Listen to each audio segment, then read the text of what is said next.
Bonjour les graines d'explorateurs, j'espère que vous allez bien malgré la situation un petit peu incertaine en ce moment au lycée avec les blocus. Ceux qui font le blocus parmi vous, on peut comprendre aussi vos inquiétudes par rapport aux examens du bac. J'imagine que ça ne doit pas être très facile pour vous de vous dire le matin je vais venir au lycée, puis finalement voir que c'est bloqué, puis après voilà, rentrer chez vous. Donc ça doit être un peu difficile de s'organiser dans un climat un peu incertain où on ne sait pas trop quoi faire.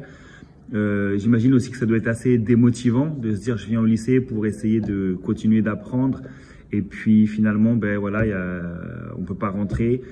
Voilà, donc ça doit pas être très simple pour tout le monde.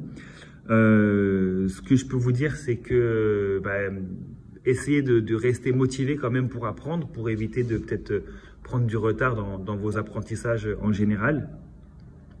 Et puis, voilà, essayer de s'organiser, c'est un peu difficile. Tant que la situation est incertaine, on ne sait pas si le blocus va rester ou pas. Tant que la situation est incertaine, ça va être dur de s'organiser. Mais essayez, voilà, au moins de conserver la motivation et puis de continuer d'apprendre. Après, apprendre, ça ne veut pas forcément dire, si on apprend sans le lycée, on peut continuer d'apprendre par soi-même, donc avec des lectures, avec des documentaires, même si ça ne sera pas exactement le programme du lycée.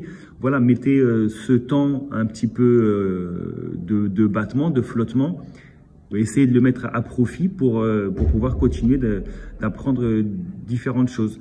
Des choses qui vous intéressent, par exemple, ou voilà, dans différents domaines.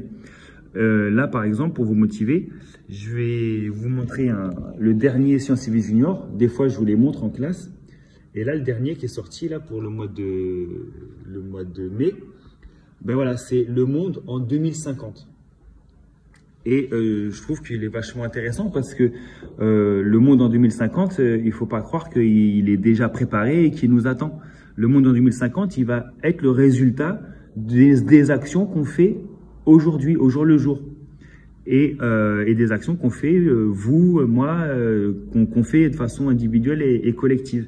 Et donc voilà, et donc c'est un peu, ça nous permet de nous projeter dans 30 ans et de se dire quel monde je veux dans 30 ans. Dans 30 ans, vous aurez une cinquantaine d'années. Moi, j'en aurai 70. On devrait être peut-être encore vivant. À quel monde on s'attend? Le monde change très vite, il change de plus en plus vite. Et voilà, il change pas tout seul, il change parce que les êtres humains, ils font des actions qui font qui changent parce que les moyens de communication sont de plus en plus rapides, etc. Donc voilà, donc un peu, ça pourrait nous donner une sorte d'idée, d'optique à suivre sur comment on voudrait que le monde soit en 2050. Et voilà, et donc là, si vous voulez, on peut le feuilleter ensemble rapidement. Et puis voilà, ça doit nous motiver à continuer d'apprendre parce que là, quand on voit, attendez, je vais vous le montrer. Voilà, la vie en 2050. Donc là, vous avez une belle image peut-être de la ville du futur il n'y a plus de place sur les continents, donc on se mettra peut-être sur les océans. Là, si on voit la table des matières, voilà, là on a vision d'architecte, c'est assez sympa, c'est les villes du futur en fait. Donc on a des espèces de grandes œuvres d'art comme ça, qui pourraient nous faire imaginer à quoi ressembleraient les villes dans le futur. Des espèces de grands immeubles gigantesques. Hop. Voilà, mais tout ça, ça va dépendre de vous. Est-ce que vous allez maîtriser les technologies, apprendre et maîtriser les technologies qui permettent de faire tout ça? Des choses qui vont peut-être disparaître. La chambre du futur.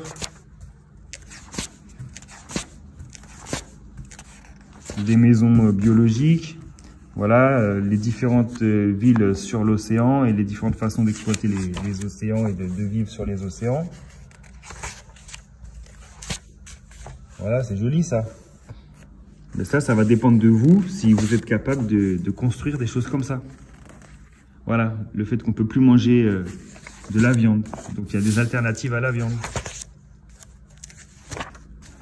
La réalité augmentée, voilà, aujourd'hui on est qu'au balbutiement de la réalité augmentée, mais il y a des choses incroyables qu'on peut faire avec la réalité augmentée ou la réalité virtuelle. Là, voilà, ils imaginent plein d'utilisations de la réalité augmentée dans différents domaines. Voilà, le fait aussi qu'on va essayer de vivre plus simplement. Certaines personnes vont essayer de vivre plus simplement hors des gros technologies, ce qu'on appelle la low-tech. Au lieu de la high-tech, c'est la low-tech. Voilà, il y a eu nouveaux transports, voilà, des voitures volantes. Donc plein de choses assez sympathiques quand même. Voilà, voiture bateau.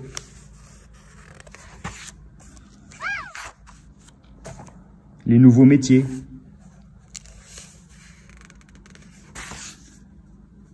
Éboueur de l'espace. Plein de métiers voilà, qu'on ne peut pas imaginer maintenant. Agriculteur vertical, sympa ça.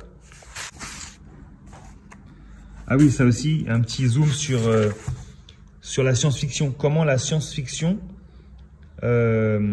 traite le futur en fait. Donc grâce à l'imagination de certains auteurs, certains réalisateurs de films, certains romanciers.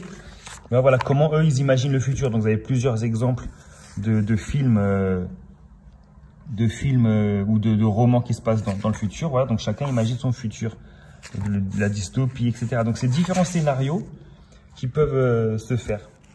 Vous avez des liens aussi vers d'autres sources qui traitent du futur. Par exemple là, la fabrique d'objets low-tech, avec des tutos pour en fabriquer, des romans, une petite interview, Rêver le futur sur Prime Video. Donc pareil, on est en documentaire vidéo, des idées pour le futur. Renaissance, 6 histoires qui réinventent le monde. Voilà, des choses qui nous donnent des idées, des objectifs. Voilà, une vidéo sur la réalité augmentée, ce qu'on est capable de faire aujourd'hui avec la réalité augmentée. 1984, le livre que certains d'entre vous ont lu sur voilà, de la science-fiction ou dans un régime totalitaire du futur. Et puis voilà, des jeux vidéo qui se passent plus ou moins dans le futur. Donc ce genre de magazine qui parle du futur ou les genres de films qui se passent dans le futur, de science-fiction, ça doit nous donner des idées, ça doit nous aider à nous donner des pistes peut-être pour quel futur on veut. Et ce futur-là, je vous dis, il n'est pas déjà écrit en fait. Il est le résultat de ce qu'on va faire. Et pour avoir le meilleur futur possible, il faut pouvoir bénéficier de l'héritage de toutes les avancées qui ont été faites avant. D'où l'intérêt en fait d'apprendre ce que nos ancêtres ont découvert, de pouvoir le transmettre pour pouvoir faire continuer l'histoire de l'humanité. C'est un peu le but de l'histoire. L'histoire, on apprend les anciens chapitres de l'histoire de l'humanité pour un petit peu donner un sens et pouvoir écrire les chapitres suivants. C'est ce que je vous dis souvent en classe. Et puis voilà, donc je voulais vous faire cette petite vidéo pour essayer de maintenir votre motivation dans un contexte un petit peu incertain. Et puis voilà, donc mettez à profit ce temps libre, ce temps de flottement pour continuer d'apprendre plein de choses. J'ai une playlist YouTube aussi que je peux, si vous avez le temps, que vous pouvez aller voir. Ça s'appelle Apprendre à apprendre sur la chaîne YouTube Graines d'historien et de géographe. Vous allez dans les playlists, vous cherchez la playlist Apprendre à apprendre. Il y a quelques petites vidéos qui sont certaines fois un peu longues, mais voilà, n'hésitez pas. Moi, c'est un petit peu ce que je peux vous transmettre pour essayer de vous canaliser et de vous motiver pour continuer d'apprendre. Et n'oubliez pas qu'apprendre, c'est pas... Oui, le lycée, c'est l'endroit, l'école et le lycée, c'est le meilleur endroit pour apprendre, normalement. Mais vous avez des tas d'autres façons d'apprendre, soit les documentaires, soit les vidéos. Mais voilà, c'est à vous de mettre à profit ce temps pour pouvoir continuer d'évoluer, de construire vos pensées, de construire votre imagination, de construire vos connaissances, construire vos compétences pour pouvoir mieux préparer le monde de demain. Voilà, bon courage à vous et puis on se dit à très bientôt de toute façon. Bonne journée.